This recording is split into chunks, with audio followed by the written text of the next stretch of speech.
Hey guys, welcome to the Ponder Podcast. We are a podcast located at the University of Kansas, reporting on student leaders, professors, and alumni that are involved with the University of Kansas. Today we have on the UDK Editor-in-Chief and Managing Director.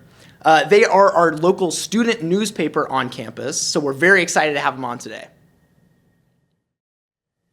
All right, let's get into it. Hello, how are we doing today? Good, how are you? Good. So, really just introduce yourself. I'd love to hear your name, your major, and kind of your role within the UDK. Hi, I'm Zaynab. I'm a senior. I'm studying multimedia journalism, and I'm the managing editor of the Kansan, which means I'm supporting Emily through her role as editor-in-chief, and I'm picking up tasks. I'm doing leadership stuff. And helping with day-to-day coverage. Nice, yeah. I'm Emily. I'm also a senior majoring in journalism. I'm the editor-in-chief of the Kansan. I kind of run all of the editorial staff, and then through them, the writers. So yeah, I'm kind of the overarching leader. The leader. Very cool. Honestly, for someone that doesn't know exactly what the Kansan is or what they do, maybe a lot of new freshmen coming into KU at this point in the year, what kind of, if you had to give a high-level overview, like what is the Kansan? It's a student-run newspaper for students, so that's really important. We're completely run by students. We have a staff advisor, but he doesn't have any say in like what we do. He just kind of is there to like give us advice when we need it. Yeah. So yeah. We give coverage to all things KU related. Okay. We cover Student Senate. Every single meeting we have someone there. Oh, We're the wow. only newspaper that covers Student Yeah, Senate. we are the only news source that does that consistently. And we also provide an outlet for journalism students to get published and to practice real life newsroom stuff. Yeah. That's great. And when you talk about like the hierarchy of all the people that you're working with, how big is that staff, and what are kind of the different sections of that? So our editorial staff is about 17 people, I believe. Okay. Ish, about 20-ish. And then we have about like 120 writers, I believe. Oh, wow. Yeah, Oh, wow. Yeah. Across all sections. We're larger because it's hard to track because we're student based, so it's volunteer based. Okay, sure. So students, for the most part. So students are writing when they want for unpaid staff. Honestly, really, we talk about all those different roles. What do your roles look like week to week? What exactly does that look like when you're making the paper? I answer a lot of emails. Okay, a lot of emails. That's like 85% of my job. But kind of just overseeing the editorial staff, making sure everyone has what they need, and everyone's doing what they need to do. We have daily news meetings that we're at. We have weekly editor meetings that we're at, and then each section has meetings as well that I'll pop into. We spend a lot of time in the newsroom talking about news, what we should be writing about, updates, and then also just like on our own time doing Kansan stuff, like making sure things are running, providing support to staff. Yeah. And how many hours is that really for you guys? Does it take a good portion? Countless. Countless. Yeah. Probably about 20-ish hours. Oh, wow. Maybe. Yeah. I'd say. Because you can't control when news breaks. Yeah. And so when things Sure. happen, like, you have to be on it. Yeah. When someone's messaging you message back. Yeah. That sort of thing. It's kind of just here and there. Yeah. Throughout your entire life. It feels like, but. Countless. Yes. It's crazy. What really drew you guys into starting, coming to KU and doing journalism in the first place? So my minors are in women's gender sexuality studies and social justice. So that's I kind of want to do something along the lines of that in journalism, kind of social justice aspect of it. Gotcha. So yeah. I was the editor-in-chief of my high school newspaper, and I loved it. I had two amazing journalism teachers who just made me really passionate about it, and then I also just loved writing in general.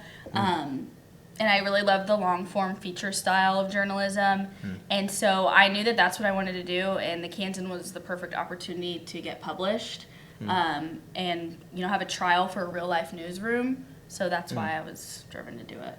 Very cool. Yeah, so kind of transitioning into the next section here, just to dive in a little bit more into the details of the UDK. The UDK has been around for a really, really long time, more than a century, in fact. How do you see that legacy carrying it forward to this day in 2025? I think just continuing to be a news source for students, kind of introducing students to news in a way. Like, I think a lot of students don't read the news. So Interesting, I think yeah. kind of connecting from students to students is important. So yeah, just continue being a student news source. Yeah, I think that the Kansan, not a lot of students are aware that the Kansan even exists.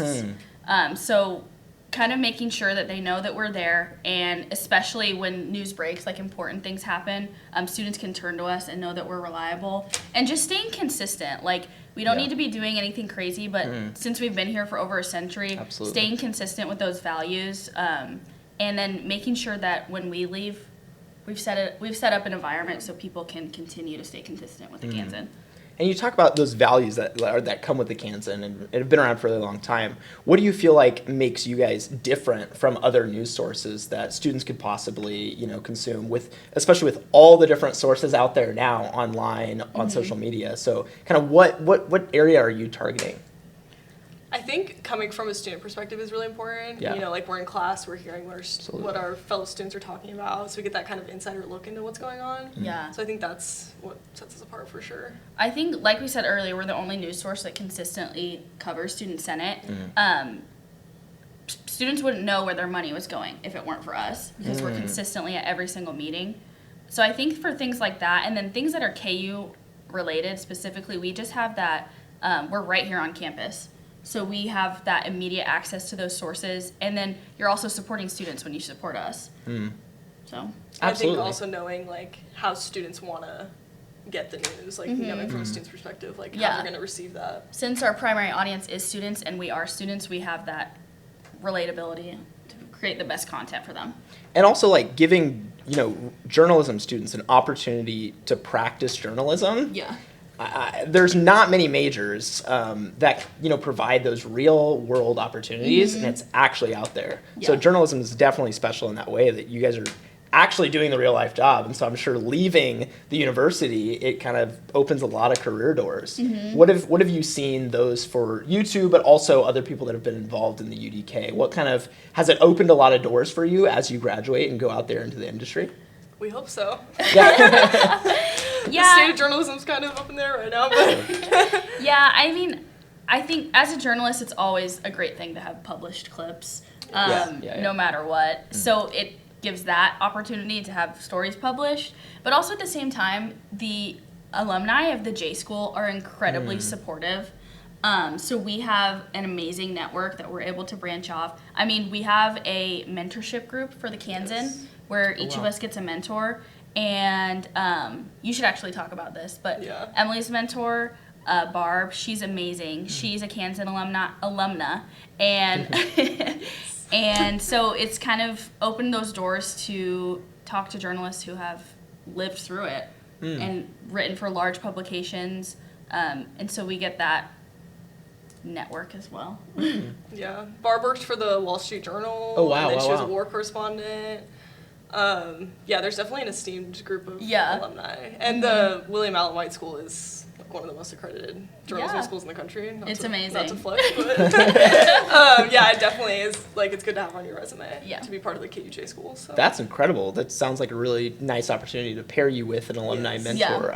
Once again, I don't think there's many schools that are able to do that across campus, so that sounds amazing.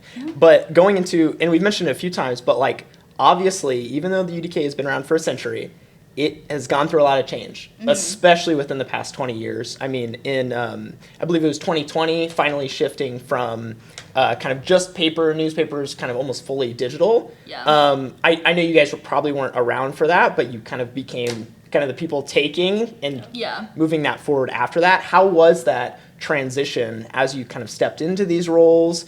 I'm sure you were maybe writing at that time or a freshman, but tell me more about that transition. So we weren't here for the actual transition from paper, but we still do print editions for the basketball, so that's always fun. It's kind of more of like a fun, like, novelty when we do the print edition now, somewhat. Whereas, like, our website is like our serious content, like that's what we put out every day. So I think just staying consistent on the website is important because, every day, like, when you had the print edition, it was like, you got to get the print edition out, like, you got to get to the printer. But now it's like, oh, you have to get on the website. Like, so it's easier to kind of fall behind, but just staying consistent with the website. I think that although it's like a difficult thing and people view it as like a disadvantage, like switching strictly to digital, it's kind of made, like you said, it's made our basketball print editions that much more special. Okay, sure. Last year, I was the person that put them together. And so it made the print editions like more artistic in a way. Yeah. Like our covers are made by people who are making graphics, and they're beautiful. And so people are putting them up on their walls. They're just that much more special, especially for a big basketball school. Yes.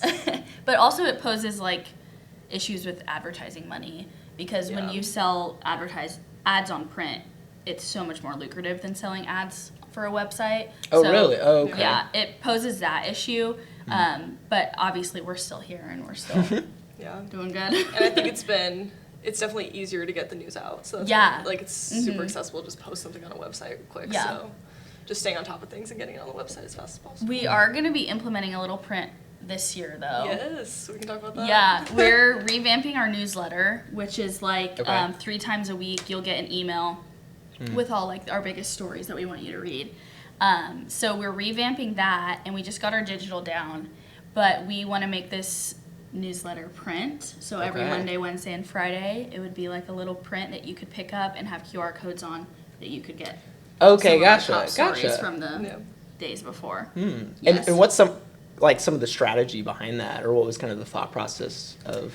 I think a lot of people like have the idea that like we're moving towards the digital world, but I Okay. think people are like kind of still drawn to the print editions, and they still kind of grab onto those. And it's if you grab it, it's physical, like it's in your Yeah. hand, so you're like, oh, I want to read this. Whereas like a website, you can kind of just skim, I guess. We're also trying to like emphasize that visual aspect. Our graphics editor is making them look really nice Okay, yes, and visually pleasing, so people are drawn to grab it and have it in their hands. Just physically reaching across campus, getting in front of people's faces, like Yeah. Absolutely, I think that makes a lot of sense. So yeah, really, the digital kind of media age has proposed a huge challenge for you guys. But on the other side, there's been some other challenges you guys are obviously dealing with across campus. Specifically, I believe it was within the last year, like there's kind of been some funding changes to the Yeah. UDK. Do you want to talk a little bit about those and kind of the challenge that's giving you guys another challenge for you guys to deal with? Yeah. So Student Senate allocates, I believe it's like $25 million a year Okay. from student fees, which everyone pays. It's around like $500 per student and changes every year. So 2 years ago, we were able to get up to $3.80, I believe, Okay. per student Per from that student. 500. Gotcha. So that was like, I think it totaled out to like 80,000. I don't know the math, but it was a decent sum. So that's how we got the paid staff. That was the first Sure. time we'd had a paid staff. Which was our editorial staff. And then last year, they cut us down to $1.80, I believe. Yeah. Yeah, so they cut us significantly. Originally, they cut us 80%, and then we got it up to, I believe, like 60% Yeah. after. But yeah, so that cut our paid staff, which is unfortunate. We're still going, obviously. But, yeah, so just dealing with those funding cuts. Absolutely. It was just hard because like the quality of journalism that you get, I mean the quality of anything you get is so much better when you're being paid for it. Absolutely. Because our staff is putting in a lot of hours. Yeah. I mean, you're talking about 20 hours a week. When I mean that absolutely, should be And paid. taking time away from part-time jobs, from their Yeah. schoolwork. Yeah. It's a huge commitment. Yeah. Yeah, and so when they're getting paid for it, it's incentivized, so they're putting a lot more effort into it, more intention, and so that was a hard hit. Yeah. What are some of the ways you've had to adapt? I mean, you talked about kind of changing in your paying model for a lot of the writers, but what other ways have you guys adapted and are still adapting probably to that change? Luckily, our staff is still very committed, so that's been awesome. We've had a lot of staff that's still like, oh, we're still going to go even if we're not getting paid, so that's awesome. But just really trying to get that volunteer staff grown has been a huge thing, so recruiting from the freshman class, that sort of thing. Yeah.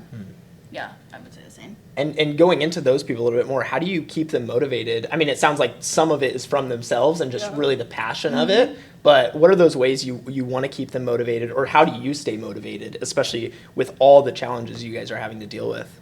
Ooh. I think a lot of it is, like we said, like having published work helps you get jobs. Yeah. So I Absolutely. think having that like portfolio builder is important, but yeah, I think also just the love for it, the passion for Yeah. it keeps me motivated. I think that people are just really eager to get published, and also I don't know, journalists have this like passion for covering things, and they get really excited about it, especially this year as we've started. People are really just jumping on stories and ready to get writing. So I don't know, we've kind of been really privileged that the staff we have is passionate about the Kansan and passionate about journalism in general, that they're willing to just get going and get out there. And to go into more of those stories, because, I mean, those always sound really exciting, and they pop up all the time, and I'm like, oh, brand new stuff. So what are some of those exciting new stories you're looking at for the semester, or stuff that you're really excited about that the UDK is going into? Yeah. I don't know if exciting is the exact Okay, sure. Some big articles we've Okay. had lately. Yeah. We just covered FIRE, the free speech organization. Okay, just sure, ranked sure. us. They lowered our ranking. The university. For free Yeah. speech, yes. Okay. So that was a big story. We got an F grading on free speech. Go read it. K-State got a C. So that was Yeah. crazy, but Oh, wow. Wow. yeah. So free speech on campus for sure. Yeah. DEI bans, that's always a huge. Yeah, that's been a big topic. We covered the student centers merging last year. That was a huge. Okay. articles. Yeah, protests in general have been Yeah. big, especially with rollback on DEI at the university. Yes, the faculty union. That's Yes. yeah. Stuff with housing is always hot topic. Sure. And yeah, what else? Trying to think. We're trying Sports is always huge. Yeah. Football stadium. Okay. maybe football Oh, yeah, stadium. yeah. Yes. The crossing Yes, also. the We'll be crossing. covering that. Yeah, tell me a little bit more about the crossing. I've seen it over Yeah. there and heard some things, Yeah. but what exactly? There's going to be the new Dillons. It's Okay. supposed to draw researchers to the university. Sure, So sure. it's supposed to be some housing, some like retail Yeah. and stuff like that. But Yeah, I think we've kind of been struggling to get more information on that, but it's been good. And we're going to try to cover Student Senate a lot more consistently. yes, We Student have Senate's gonna a be huge. reporter that's going to every single meeting. Yes, we have a beat reporter for Student Senate and University Administration. So that's something we prioritized within our budget that we had. Yeah. So. Yeah. And the Olive Garden over there Yes! by the crossing. I Oh, don't we know need when to that come. opens, but We'll tell you. 'Kay. Hopefully we need to get Yeah. I- We'll get a story. yes, we need a sponsorship, I think, somehow, Yes. Olive Garden. Going into a little bit more about the innovation and kind of strategy that we've been talking about a little bit. But what are those other forms of media, if there are any, that you guys are branching out into? I think it's really interesting. You're going back a little bit to like the paper content, but are there any other like formats that you guys are branching into or looking into? We're really trying to emphasize vertical video now, so TikTok, Okay. Reels. Yeah. We've seen that's like kind of what the audience wants. A lot of news sources are kind of turning towards that. So yeah, just lots of videos. Yeah, we're trying to get like reporters on screen if something's happening, Sure. getting them on screen, on video with whatever's happening behind them, and just like a quick little like blurb about what's going on, and then like, hey, go read our story if you want to find out more. So And then draws we're people also to the website. yeah, and then we're also doing like fun stuff too, like day in the life stuff, Yeah, Man on the Street. Street. Oh, People fun, love super fun. those. Yeah. So yeah, vertical video is definitely what we're trying Yeah. to do more of. Yeah. What have been some of like the funnest projects for you as you get into some of those sound fun? Ooh. What have been the funnest thing that you've worked on? I don't. This isn't. I mean, this was fun to me, but I was in state house reporting last semester, so I reported on the state capitol. Okay. For my capstone, so that was exciting. Very We cool. got to go to the Capitol and actually talk to senators and stuff. So yeah, it was a really cool experience.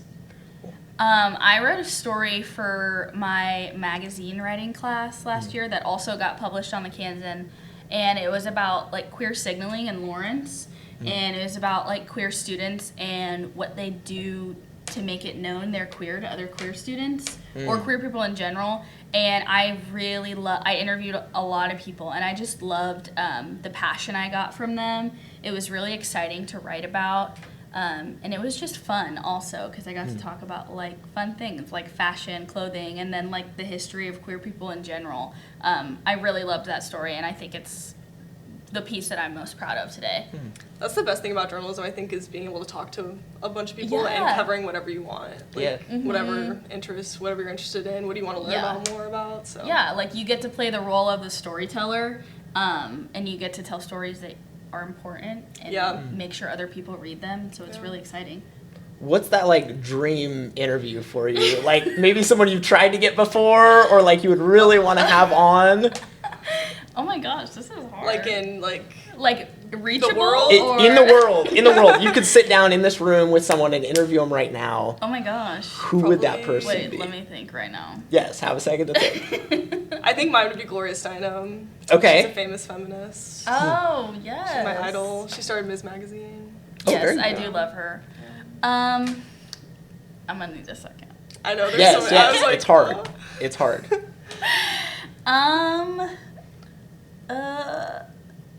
Mine would probably be you guys. That's why. Oh, that's why why we're here. You know, it was between you guys and Steve Jobs. No, it wasn't actually. Okay, no, it wasn't. But Yours was so deep that mine just Okay. that's why I hesitated. that's Mine- okay. Okay, I think mine's RuPaul. Okay, That would be no, that's good. great. That's great. I just think that would be amazing. That's great. That's great. And especially, I guess, going into, such a large freshman class, most of the past 2 years. Yeah. And you guys are having so much fun within the UDK. I'm sure there's a lot of people that want to get involved. You talk about your staff of 120 plus people.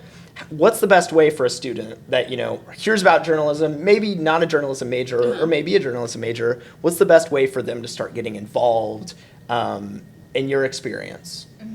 I think just messaging us. We have a Teams account which we can Okay. potentially link later or whatever. Yeah. But just you can get involved right away. That's the great thing about the UDK is we teach people how to write. We teach people how to take pictures. We can train people how to do anything. So and we have all aspects of everything: video, social media, writing, photography. Yeah, we have our Microsoft Teams, which pretty much anyone can get involved in. We have an interest form on the website also. And then just coming to the newsroom in Stafford Flint. What is it, 113? Yes. 113 Or Stafford 119. Flint. There's one of those. There's always someone in there that you can speak to about getting involved. We have information about what time our meetings are. Yeah. Very cool. Well, that's all we have today. Thank you guys so much for being on. Really, I hope the semester goes well. I'm really excited about it. We'll be looking out for those stories. Yeah. Yes. Thank you for having us. Yeah. Okay, cool. Thanks, Braxton. We did it. Yay!